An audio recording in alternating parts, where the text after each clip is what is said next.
Seseorang yang berpuasa di hari Arafah, apa ganjaran pahalanya seseorang tersebut?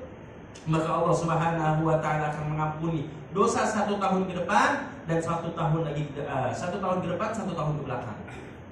Jadi perbuatan kesalahan dosa kita yang 1 tahun lalu kita lakukan dengan kekhilafan kita belum diampuni oleh Allah Subhanahu wa taala dengan kita berpuasa besok. 1 kali kita berpuasa, 1 tahun dosa kita yang ke belakang diampuni oleh Allah Subhanahu wa taala. Dan juga 1 tahun yang ke depan, 1 tahun kita mau mendatang ini, itu udah diampuni oleh Allah Subhanahu wa taala. Apakah kita ini yakin kita bakal sampai ke 1 tahun, ke bulan Dzulhijjah tahun depan lagi? Maka seorang ulama mengatakan ini ada satu kias, perumpamaan bahasa gitu. Ya, ketika baginda Nabi Shallallahu Alaihi Wasallam mengatakan seseorang yang berpuasa di hari Arafah, maka orang tersebut akan diampuni dosanya 1 tahun ke depan. Ini menandakan kita akan dijaga oleh Allah Subhanahu wa taala dalam berbuat kemaksiatan. Sekalinya pun orang tersebut terpaksa melakukan kemaksiatan, maka lisan dan hatinya akan dimudahkan oleh Allah Subhanahu wa taala untuk membaca istighfar. Seperti itu. Jadi jangan sampai ya sesuatu perkara yang kita lakukan di bulan-bulan yang dimuliakan oleh Allah Subhanahu wa taala, pentingnya Pak, bukan hanya keistimewaan di bulan Ramadan saja yang harus kita tahu. Kalau kita kan tahunya di bulan Ramadan aja bagusnya, betul Pak? Ada di bulan Muharram yang bagus, apalagi bulan Muharram nih. Peristiwa apa di bulan Muharram? Tanggal 1 persis tanggal 1 bulan Muharramnya ini, ya maka kita disunahkan itu untuk membaca doa. Gitu. Tahun baru, kalau bahasa orang Islamnya tahun baru. Jadi tahun baru kita kapan Pak? 1 Muharram. Tapi nggak sedikit, tanggal 1 Januari banyak yang happy new year. Kan begitu. Ya, bahasa masang kembang api lah segala macam. Maka sunnahnya umat Islam ketika masuknya tanggal 1 bulan Muharram, sunnah orang tersebut membaca doa. Setelah baca doa awal tahun dan akhir tahun, ya maka disunahkan juga orang tersebut memperbanyak zikir kepada Allah Subhanahu wa taala. Jangan sampai kita nggak tahu. Kayak gitu. Waqala Warwiya al-Muslim an Ibnu Qatadah rahimahullah taala an Nabi sallallahu alaihi wasallam siyamu yaum al-Arafah ihtasibu 'ala Allah an yukaffiru sanati allati qablahu wallati ba'dahu. Ya, artinya seseorang yang berpuasa di hari Arafah ihtasibu 'ala Allah, maka Allah Subhanahu wa taala akan mengampuni orang tersebut. Yukaffiru sanatin, maka Allah Subhanahu wa taala akan hapuskan, Allah akan gugurkan dosa orang tersebut sanatan qablahu aw ba'dahu allati. 1 tahun ke depan, 1 tahun lagi ke belakang itu akan diampuni oleh Allah Subhanahu wa taala. Maka jadikan 10 hari di bulan Dzulhijjah ini kita manfaatkan untuk beribadah kita kepada Allah Subhanahu wa taala. Bahkan yang kita tahu ketika masuknya di bulan suci Ramadan, 10 terakhir bagusnya di bulan suci Ramadan. Tapi masuknya kita di bulan Dzulhijjah, ada lagi bulan yang paling istimewa di sisi Allah Subhanahu wa taala. Mudah-mudahan Allah Subhanahu wa taala berikan kepada kita semuanya kesempatan untuk beribadah khususnya di hari Arafah, dan mudah-mudahan segala kekhilafan dosa-dosa kita diampuni oleh Allah Subhanahu wa taala. Amin ya rabbal alamin. Bahkan dalam satu riwayat juga baginda Nabi sallallahu alaihi wasallam mengatakan paling afdolnya kita masuk di bulan Dzulhijjah menyembelih kurban. Kan gitu. Sunnah hukumnya menyembelih kurban. Bagi siapa? Orang yang menyembelih kurban mampu, semua kita pasti bakal diberikan kemampuan oleh Allah Ta'ala. Amin ya rabbal alamin. Siapa seseorang yang wajib harus hukumnya itu mengeluarkan hewan kurban? Ini nih Pak, seperti ini nih Pak, gambarannya seperti ini. Apakah kita sudah harus wajib untuk mengeluarkan hewan kurban ketika kita sudah memiliki harta untuk mencukupi keluarga kita selama 40 hari ke depan? 40 hari ke depan nih Pak, kita udah spare nih. Ekonomi kita udah spare nih untuk 1 bulan, untuk 40 hari ke depan. Bukan jangan 40 hari, udah ketemu 1 bulan lagi kita udah ketemu. Bulan-bulan. Jadi manakala tabungan seseorang tersebut sudah mencukupi selama 40 hari, maka sisa harta tersebut yang wajib yang harus dikeluarkan untuk berkurban. Ya. Jadi kalau misalkan kita punya harta nih sekarang nih, Pak. Misalkan mudah-mudahan Allah berikan harta lebih dan barokah. Punya uang misalkan untuk cukup 40 hari ke depan, maka orang tersebut sisa uangnya tersebut maka harus dikeluarkan untuk membeli hewan kurban. Jangan sampai, bahkan dalam satu hadis Nabi SAW, kata Nabi SAW, barang siapa orang yang diberikan harta lebih ke Allah Subhanahu Wa Taala, tidak mau menginfakkan untuk mengeluarkan daripada hewan kurban, maka kata Nabi SAW, maka jangan dekat-dekat tempat ibadahku, kata Nabi SAW. Itu diancam oleh Nabi SAW. Orang dikasih harta lebih, cukup, nggak mau untuk berkurban, wala yaqrabu hadhil masajid. Jangan dekat-dekat sama masjid, tempat-tempat ibadah saya, jangan. Karena apa? Khawatir seperti itu. Ya, sunnahnya itu menyembelih hewan kurban. Satu hewan kurban kita sembelih baik untuk diri kita atau kalau memang harta nggak cukup, kita beli satu niatnya untuk sekeluarga, bisa nggak? Bisa. Itu ada sejarah hikayatnya sebenarnya. Ya, dihikayatkan ketika Nabi SAW membawa 2 ekor kambing. Ya. Nabi SAW ini membawa 2 ekor kambing. Cuman Nabi yang dibawa oleh Nabi ini kambingnya seukuran kambing yang seukuran itu anak sapi. Gede sapinya, Pak. Kalau kita udah 1 ekor kambing buat sekeluarga lagi. Udah gitu kambingnya kurus lagi. Ya. Ya Allah. Kambing pilek lagi. Dipakai buat sekeluarga, ya Allah. Jadi yang dibawa oleh Nabi SAW itu kambingnya gede, Pak. Ukuran kambingnya itu seukuran anak sapi. 2 yang dibawa oleh Nabi SAW. Jadi ketika Nabi SAW kurban, maka Nabi SAW meniatkan yang satu untuk diri Nabi SAW pribadi, yang satunya lagi untuk keluarga dan seluruh umat Nabi Muhammad Sallallahu Alaihi Wasallam yang belum kesempatan untuk berkurban sudah dikurban oleh Nabi SAW. Seperti itu. Bukan berarti kita sekarang kita berarti udah nggak usah kurban lagi, kan udah kurban sama Nabi SAW. Itu bukan. Dan yang kurban ini bukan yang seseorang ketika kita ditanya nih sama tetangga biasanya, ente nggak kurban? Udah tahun kemarin, bukan begitu jawabannya, Pak. Yang namanya kurban itu terus setiap tahun. Kalau kita punya rezeki lebih setiap tahun. Kalau ini enggak, orang selalu mengatakan tahun kemarin udah, tahun ini enggak. Terus ketika tahun kemarin ente udah berkurban, Allah kasih lebih lagi harta tahun ini, ente nggak mau kurban lagi. Awas, hati-hati, malah menjadi rezeki yang ghair mubarak, gitu. Dihilangkan keberkahannya rezekinya oleh Allah Subhanahu Wa Taala. Begitu. Nah, khususnya bagi kita bapak-bapak jamaah sekalian yang mungkin ada niatan untuk berkurban tahun ini, ya, jangan sampai dilarang itu untuk potong rambut, potong kuku. Kapan waktunya? Gitu. Kapan waktunya? Kalau sekarang kita belum punya hewan kurban, potong rambut, potong kuku nggak masalah. Jadi kalau udah hewan kurban udah di tangan kita nih, Pak. Hewan kurban udah di tangan kita. Nah, itu boleh. Kita jangan sampai kita potong rambut, potong kuku, semua yang dipotong-potong jangan. Gitu. Walau sekalipun hatta gunting kuku sedikit aja. Nah, itu nggak boleh. Karena apa? Biar semuanya itu ke bawah, dihisab oleh Allah Subhanahu Wa Taala, diampuni oleh Allah Subhanahu Wa Taala. Jangan sampai kita mau kurban kita rapi-rapi, potong rambut, gunting kuku, hewan kurban udah ada sama kita. Nah, ini dimakruhkan. Jadi yang lebih bagus, yang lebih afdal ketika kita ada niatan untuk mau berkurban tahun ini, maka setelah hewan kurban udah di tangan, jangan ada lagi yang namanya potong rambut, potong kuku, jangan ditahan. Ya, itu hewan kurbannya. Jangan sampai masuknya kita di bulan Dzulhijjah ini, apalagi kalau kita mampu. Ini mah kita pertanyaan kita kalau kita mampu.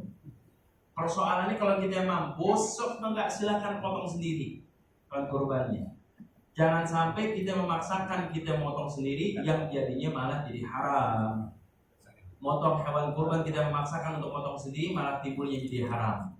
Jadi motong hewan kurban juga ada syaratnya, ada syariatnya. Masuknya makanya kita gunakan sebaik-baik mungkin di bulan Dzulhijjah ini Ya, sebab dengan kita memperbanyak ibadah kepada Allah Subhanahu wa taala, yang terlebih khusus kita gunakan di waktu kita di bulan Dzulhijjah ini yang dikatakan oleh Nabi SAW, fa'aksiru fihinna minat tahlil wa takbir wa tahmid. Setidaknya perbanyak di bulan Dzulhijjah ini ibadah-ibadah oleh kita ini memperbanyak membaca tahlil wa takbir wa tahmid. Tahlil kapan saja kita waktunya, Pak. Mau kita sambil pulang kerja kita sambil tahlil, fadhol, ahsan, lebih bagus. Ya, atau kita lagi sendiri-sendiri kita baca takbir, baca tahlil, zikir kepada Allah, itu lebih bagus lagi. Sebaliknya, manakala seseorang bermaksiat juga kepada Allah Subhanahu wa taala di bulan Dzulhijjah, di 10 pertama di bulan Dzulhijjah bermaksiat kepada Allah, maka dosa itu akan dilipat gandakan lagi oleh Allah Subhanahu wa taala. Berlipat-lipat ganda tuh, Pak, kebayang. Na'udzubillahi min dzalik. Mudah-mudahan semuanya dalam ampunannya Allah Subhanahu wa taala. Amin. Ya rabbal alamin. Sampai sini jelas nih, Pak ya? Ada yang mau ditanyakan, silakan.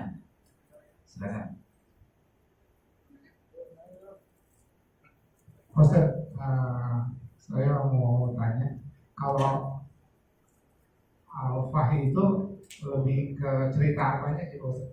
Baik, Masya Allah, Ahsan. Itu aja sih dari saya. Waalaikumsalam warahmatullahi wabarakatuh. Bismillahirrahmanirrahim. Kenapa disebutnya Arafah? Arafah ini menjadikan satu peristiwa di mana Allah Subhanahu wa taala mempertemukan Nabiullah Adam alaihi salatu wasalam dengan Siti Hawa di Arafah. Arafah itu, ya, kalau kita ke ujung lagi, itu nyampainya itu Jabal Rahmah.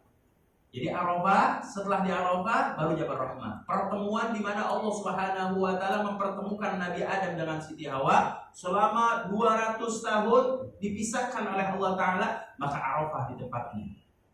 Gitu. Dan di Arafah juga Allah Subhanahu wa taala mengenalkan pahamnya Nabiullah Ibrahim alaihi salatu wasalam, ya, atas perintah di mana Allah Subhanahu wa taala memerintahkan kepada Nabi Ibrahim untuk menyembelih anaknya. Jadi ketika di bulan Dzulhijjah, awal di bulan Dzulhijjah, Nabiullah Ibrahim alaihi salatu wasalam dimimpikan mendapatkan wahyu perintah dari Allah Subhanahu wa taala untuk menyembelih anaknya, Pak. Ini masih di bulan Dzulhijjah nih, Pak. Setelah Nabi Ibrahim alaihissalam sadar dari tidurnya, Nabi Ibrahim mengatakan, masa iya saya baru punya anak, saya harus sembelih ini anak, betul nggak? Saya baru minta keturunan seorang anak yang menjadikan penerus kepada seluruh para nabi. Lantas ketika Allah memberikan karunia anak kepadaku, masa iya dalam mimpi saya harus menyembelih anak saya? Tepat di hari Arafah, Allah Subhanahu wa taala memberikan mimpi tersebut kembali kepada Nabi Ibrahim alaihissalam. Ya. Jadi masuknya di hari Arafah, Allah Subhanahu wa taala 3 kali memberikan isyarat kepada Nabi Ibrahim alaihissalam sudah diperintahkan untuk sembelih anaknya. Ketika disembelih anaknya di Arafah, makanya disebutnya Arafah, pengetahuan. Jadi Nabi Ibrahim ini paham arti daripada disuruh sembelih anaknya. Arafah. Ya. Sekaligus di Arafah itu juga pertemuan di mana Allah Subhanahu wa taala mempertemukan Nabiullah Adam dengan Siti Hawa di Arafah. Jadi Arafah ini nama satu tempat. Ya. Mudah-mudahan semuanya yang belum disampaikan, mudah-mudahan Allah berikan izin untuk beribadah ke Masjidil Haram. Amin. Ya rabbal alamin. Itu Arafah itu kita kalau mau ke Jabal Rahmah, kalau kita mau nyampe ke Jabal Rahmah, itu kita ngelewatin dulu tuh Pak Arafah. Oh, di sini kita paham. Ternyata di pertemuan Nabiullah Adam dengan Siti Hawa di Jabal Rahmah. Ada gunung Jabal Rahmah, gunung kasih sayang disebutnya, di mana Allah mempertemukan Nabiullah Adam dengan Siti Hawa, yaitu di Arafah. Nabiullah Adam alaihissalatu wassalam Allah turunin di India, Gunung Turisin. Siti Hawa sendiri turunin di mana, Pak? Di Basrah, ya. Iblis laknatullahi alaih Allah turun di Jeddah, gitu. Jadi semua ketika Nabiullah Adam dengan Siti Hawa dipisahkan oleh Allah Subhanahu wa taala selama ratusan tahun, dipertemukan kembali atas rahmat, izin dan ampunannya Allah, maka dipertemukan kembali Nabiullah Adam dengan Siti Hawa di Arafah. Jadi kenapa disebutnya, apa sih pemahaman Arafah? Arafah itu adalah suatu tempat di mana Allah Subhanahu wa taala yang pertama mempertemukan Nabi Allah Adam dengan Siti Hawa. Yang kedua, Arafah itu adalah suatu nama pengenalan. Pengenalan apa? Nabi Allah Ibrahim alaihi salatu wassalam diperintahkan untuk menyembelih anak. Turun wahyu ketiga kalinya kepada Nabi Ibrahim melalui daripada mimpinya. Maka Nabi Ibrahim mengatakan ini benar adalah mimpi, wahyu perintah dari Allah Subhanahu wa taala. Ketika disembelih hewan kurban tersebut, syarat yang pertama, Siti Hajar mengatakan kepada Nabi Allah Ibrahim alaihissalam, wahai Nabi Allah Ibrahim alaihissalam, ketika kau ingin menyembelih anakmu, asah pisaunya yang tajam. Jangan sampai dalam keadaan tumpul. Pisaunya yang tajam. Itu yang pertama. Yang kedua, ketika kau ingin menyembelih anakmu, renggangkan ikat kakinya. Jadi jangan kencengin. Gitu. Renggangin gitu. Yang ketiga, ketika kau ingin menyembelih anakmu, tutup matanya. Jangan sampai anakmu melihat ketika kau menyodorkan daripada pisau tersebut. Seperti itu. Ya. Jadi ada kisahnya. Pas Nabi Allah Ibrahim alaihissalam menyembelih Nabi Ismail alaihissalam, sembelihan pertama itu nggak mempan. Itu nggak mempan, Pak. Agar diasah lagi sama Nabi Ibrahim alaihissalam. Setelah diasah lagi, dipotong lagi. Ternyata ada bisikan iblis laknatullahi alaih. Ada bisikan iblis laknatullahi alaih menghalang daripada niat baik perintah dari Allah Subhanahu wa taala. Pas mau dipotong lagi, iblis laknat. Wahai Ibrahim alaihissalam, kamu gak sadar berapa puluh tahun kau meminta kepada Allah agar dikaruniai Rabbi habli minas sholihin. Setelah kau dikaruniai anak, lantas kau sembelih anakmu. Di mana hati seorang tua, hati orang tua yang tega menyembelih anaknya? Seketika Nabi Allah Ibrahim alaihissalam mengambil batu, maka disebutnya lempar. Lempar. Setelah dilempar, ya. Setelah dilempar gitu, barulah pisau tersebut bisa menembus daripada leher Nabi Allah Ismail alaihissalam. Setelah dilihat bukan Nabi Allah Ismail yang disembelih, melainkan Allah perintahkan kepada Jibril alaihissalam, wahai Jibril, turun, bawakan satu ekor kambing dari surgaku untuk mengganti kekasihku Ismail alaihissalam dengan hewan kurban. Disebutnya hewan domba. Diganti, pas dilihat Nabi Ismail ada di sampingnya. Jadi artinya apa? Ketika kita mau berkurban, saksikan oleh kita sembelihan hewan kurban yang kita miliki, Mbak. Jangan kita ada ngadu, ya hanu gitu kan. Kita nggak sanggup deh ngeliat darah. Dia biarin dia udah berkurban aja gitu. Jangan, kalau bisa kita saksikan hewan kurban kita. Kita lihat hewan kurban kita, saksikan, kita niatkan dalam hati kita, ya Allah ya Rabb, saya berkurban karenamu dan aku keluarkan sebagian hartaku karenamu, maka aku sembelih hawa nafsuku dan aku sembelih dosa-dosaku, kesalahanku, maka terimalah daripada penyerahan ini ya Rabb. Betul Bapak?